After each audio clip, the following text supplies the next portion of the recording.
एक बार नारद जी और भगवान विष्णु में कुछ वार्तालाप हुई। तो नारद जी ने कहा कि प्रभु, मैं आपका सबसे बड़ा भक्त हूँ इस संसार में।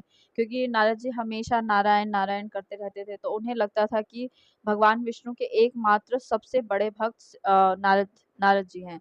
और इस बात का उन्हें थोड़ा-सा घमंड भी हो गया था कि मैं ही सबसे बड़ा भक्त हूँ। उनकी इस दुविधा को, जो उनके मन में एक जो भ्रम हो गया था, उसको भगवान विष्णु ने कैसे दूर किया, आज मैं आपको इस कहानी में यही बताने वाली हूँ। क्या नारद जी भगवान विष्णु के सच में सबसे बड़े भक्त हैं? और अगर भक्त हैं तो इस तरह कैसे प्रूव किया गया और कैसे भगवान विष्णु ने उनकी परीक्षा ली? हेलो दोस्तों, मेरा नाम है चंचल शर्मा और स्वागत है आपका मेरे इस चैनल पे। और आप लोग कैसे हैं? आई होप सो आप लोग अच्छे होंगे और डूइंग वेल और अच्छे ही रहें। तो चलिए शुरुआत करते हैं इस कहानी की, सबसे बड़ा भक्त कौन?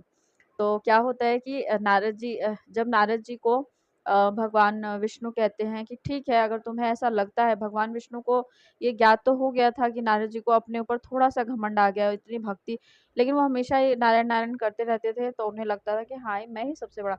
नारद जी ने कहा, भगवान विष्णु ने कहा कि ठीक है, ऐसा है तो चलो हम देख के आते हैं कि तुम ही मेरे भक्त हो या और भी मेरे भक्त ऐसे हैं।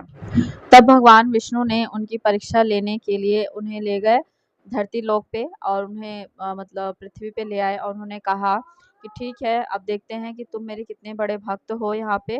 तो अ, भगवान विष्णु और नारद जी ने वेश बदल के धरती पर आए और भगवान विष्णु ने उन्हें तेल की एक मटकी दी भरी हुई, सर पे रखने के लिए कहा और कहा कि तुम इस खेत से लेकर उस पहाड़ तक इस मटकी को अपने सर पे लेके चलो, लेकिन बिना एक भी बूंद गिराए हुए, ये गिरना नहीं चाहिए। तो उसने कहा कि ठीक है प्रभु, मैं ले चलूँगा। और उस खेत से लेकर उस पहाड़ तक की दूरी थी करीब 2 किलोमीटर।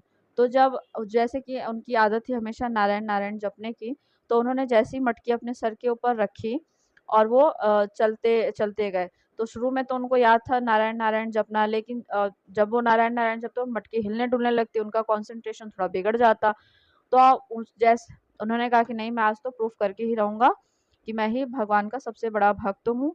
और उसके बाद वो लेके चलने लगे। तो उनका ध्यान जब पूरी तरह से मटकी पे चला गया, मटकी को एक भी तेल की बूंद नहीं गिरनी चाहिए, तो उन्होंने एक बार भी नारायण जाप करना बंद कर दिया, क्योंकि उनको लगा था कि कहीं अगर तेल की मटकी थोड़ी-सी भी गिर गई तो मैं इस परीक्षा में असफल हो जाऊँ। और जब 2 किलोमीटर वो पहुँच तो गए, लेकिन एक बार भी उन्होंने नारायण जाप नहीं किया।